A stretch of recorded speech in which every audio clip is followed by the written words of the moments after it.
ફટાફટ ચા બનાવી નાખો. મમ્મી, અરે ગેસ કેમ ન હા સુષ્મા, તું અહીંયા શું કામ? જા ને આરામ કર. મેં તને કહ્યું છે ને તારે કોઈ કામ નથી કરવાનું. મમ્મી બહુ જ આરામ કરી લીધો મેં. અને સાચું કહું ને તો આજે તમે હતા ને તો હું સાજી થઈ. બાકી મારા સાસરીવાળાએ તો મને તરછોડી જ મૂકી હતી. જે મને આટલો પ્રેમ કરતો હતો, મારો ઘરવાળો, એણે પણ મને ના સંઘરી. પણ કહેવાય છે ને, માં તે માં બીજા બધા વગડાના વા. આજે તે એ વ્યાખ્યા સાચી કરી દીધી છે. આજે તારા પ્રેમ અને તારી લાગણી અને એક તારો વિશ્વાસ, એણે જ મને જીવતી રાખી છે. નહીં તો હું મરી તો એ દિવસે જ ગઈ હતી, જે દિવસે હું ગાંડી થઈ ગઈ હતી. સુષ્મા બેટા, આવું નહીં બોલ અને આવું વિચાર પણ નહીં. જો નસીબમાં જે લખ્યું હતું ને એ થયું. આદિકુમાર તને છોડવા નહોતા માંગતા, પણ તારા સાસુ અને તારા દિયર એ તને અપનાવવા પણ નહોતા માંગતા. એ લોકો તને પાગલ જ સમજતા હતા બેટા. પણ મને મારા ભગવાન પર પૂરેપૂરો વિશ્વાસ હતો કે એ મારી દીકરીને એકદમ સાજી કરી દેશે, પહેલાંની જેમ કરી દેશે.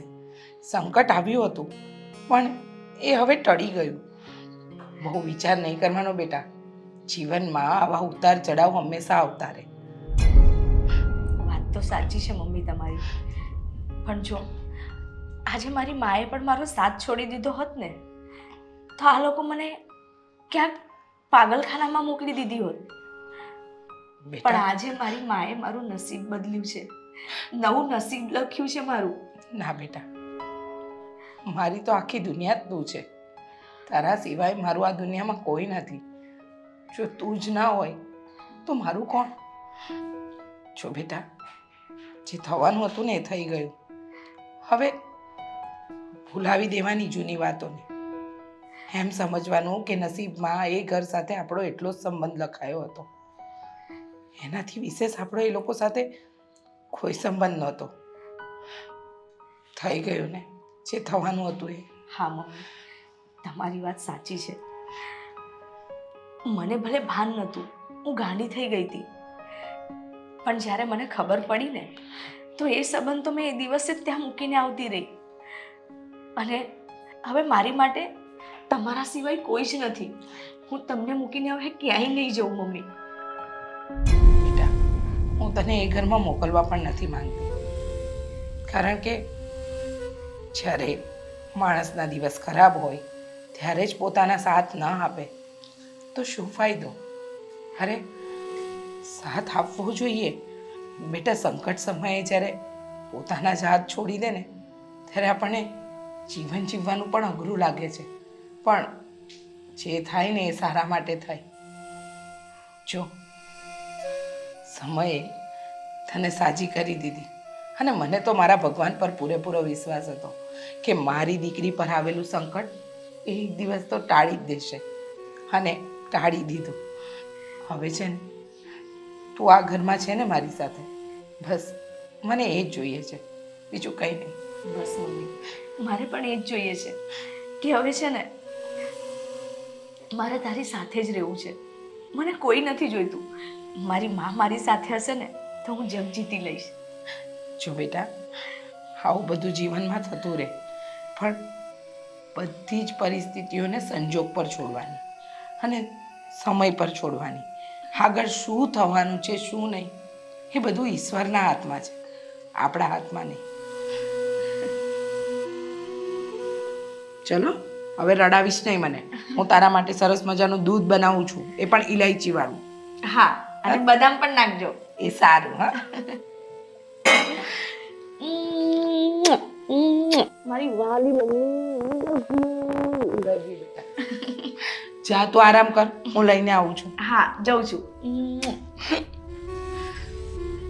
ભગવાન મારી દીકરીને આમ જ હસતી રાખજે.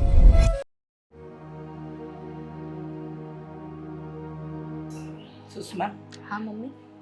જો તારી પરમિશન વગર આજે મેં એક કામ કર્યું છે. મારી પરમિશન વગર? શું કામ મમ્મી? તારા સાસુનો ફોન આવ્યો હતો. એ લોકો કહેતા હતા કે અમે સુષ્માની ખબર જોવા આવી રહ્યા છે એટલે મારાથી એમને ના ન પડાયું. મેં કહ્યું કે આવો ને, મારા ઘરના દરવાજા ખુલ્લા જ છે. હવે એ લોકો આવી જ રહ્યા છે તો તે જે નિર્ણય લીધો છે ને બેટા એ જણાવી દેજો. હા મમ્મી, ખબર લેવા જ આવવાના છે ને, આવા દો, કશો વાંધો નહીં. સુષ્મા, કેમ છે તને? સારું છે મને. સુષ્મા, કેવું છે બેટા? સારું છે ને? સારું છે મમ્મી મને. હા, ડૉક્ટરે શું કહ્યું? ડૉક્ટરે હવે કહ્યું છે કે મારી દીકરી એકદમ ઓલ રાઈટ થઈ ગઈ છે. અરે વાહ! એને કોઈ જ બીમારી નથી હવે. સારું થયું. અને વાત રહી યાદ શક્તિની, તો મારી દીકરીને એટલું બધું યાદ આવી ગયું છે ને કે હવે કદાચ એને એનો પૂર્વજન્મ પણ પૂછી લેશો ને તો પણ યાદ છે. અરે એટલું બધું આપણે ક્યાં પૂછવાની જરૂર છે સુષ્મા? મને તો છે ને આ કામમાં મન જ નહોતું લાગતું. હા, તારી ચિંતા થયા કરતી હતી કે મારી સુષ્મા ક્યારે એની યાદશક્તિ પાછી આવી જાય અને અમે બંને પાછા બહાર ફરવા જઈએ. સાચું કહું ને તો હું ભગવાનને રોજ પ્રાર્થના કરતી હતી કે મારી વહુને જલ્દી સાજી કરી દેજો, પણ ખરેખર સાચા મનથી મેં પ્રાર્થના કરી હશે એટલા માટે મારી પ્રાર્થના પડી ગઈ. હા ભાભી, એટલું જ નહીં, સાચું કહું ને તો હા, તમે ઘર છોડીને જતા રહ્યા હતા ને પછી મને પણ સારું નહોતું લાગતું, કારણ કે મારા બધા જ કામ તમે કરી આપતા હતા.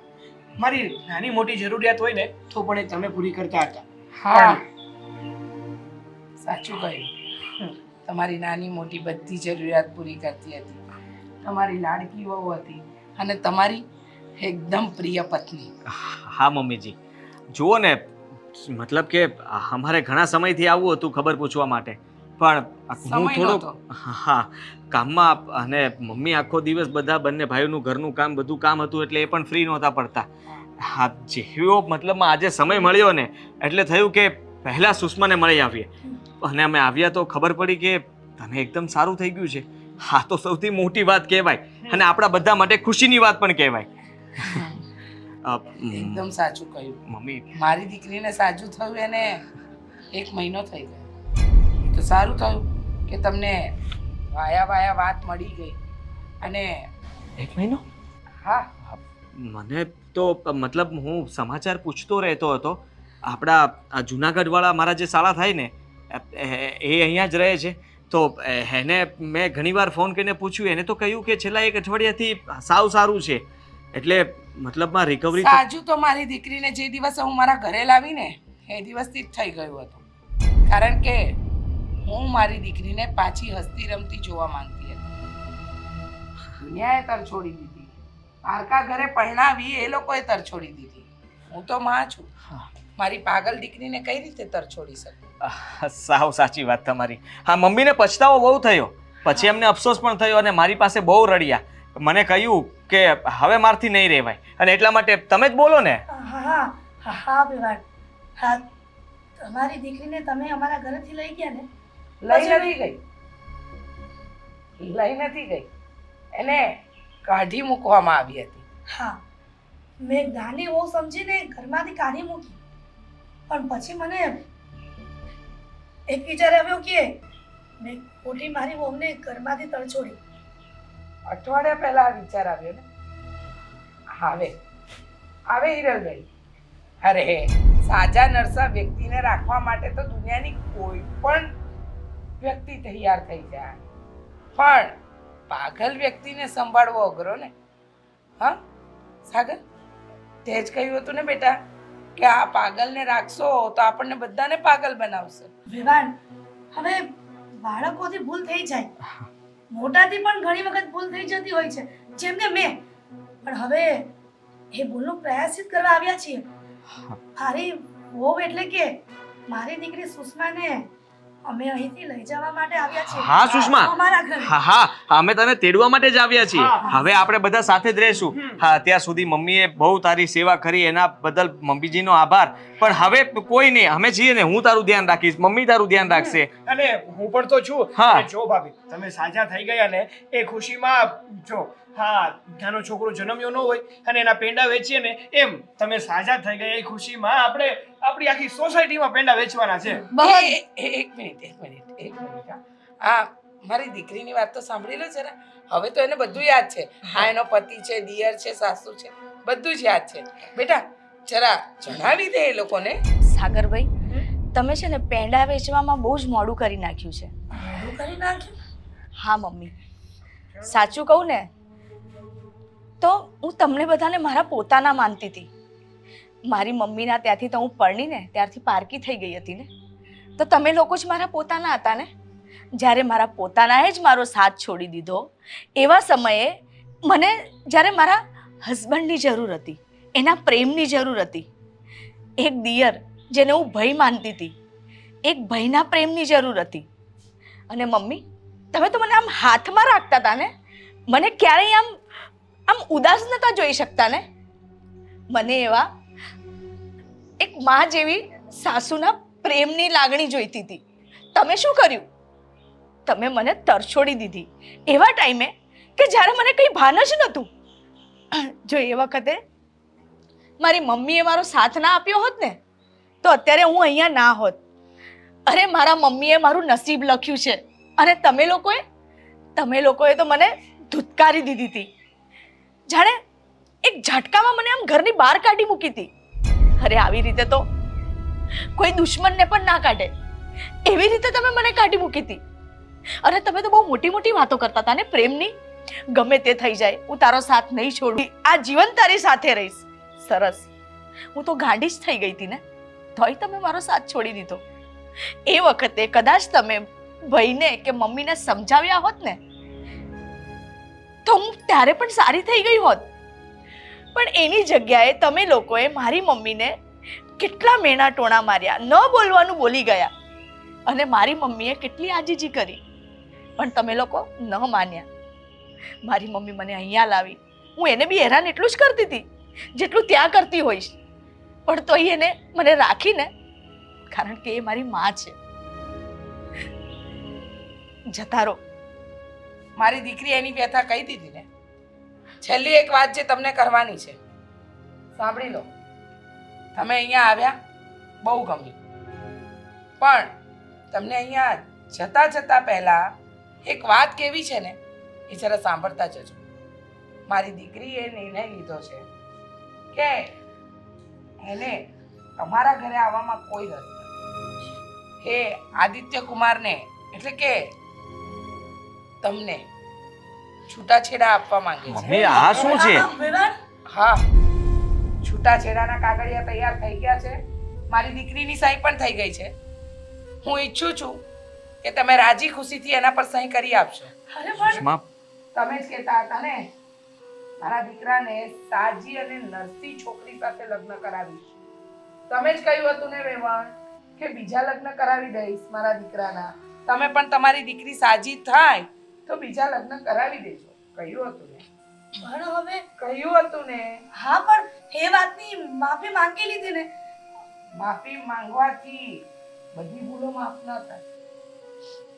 આદિ, અને હા, એક વાત હું તમને જરૂર કહીશ કે હવે કોઈ બીજી છોકરી સાથે લગ્ન કરો ને તો જ્યારે તમે એને વચન આપો ને કે ગમે તે થઈ જાય હું તારો સાથ નહીં છોડું, તો એ નિભાવજો. કંઈક થઈ જાય ને તો એને છોડી ના દેતા. મને તમારી સાથે આવવામાં કોઈ જ વાંધો નહોતો. હું પાછી તમારા ઘરે આવીને મને કંઈ થઈ ગયું અને તમે પાછી મારા મમ્મીના ઘરે મૂકી ગયા તો, એટલે મારે નથી આવવું. અને હવે પછી ક્યારે કોઈ છોકરીની આવી રીતે જિંદગી બરબાદ ના કરતા. બસ હા. એક કહેવા માંગુ છું. એકદમ સાચું કહ્યું. હવે હું તમારા જેટલી નિષ્ઠુર નથી કે નીકળી જાઓ મારા ઘરની બહાર એવું કહું. પ્રેમથી કહીશ, તમે લોકો જઈ શકો છો.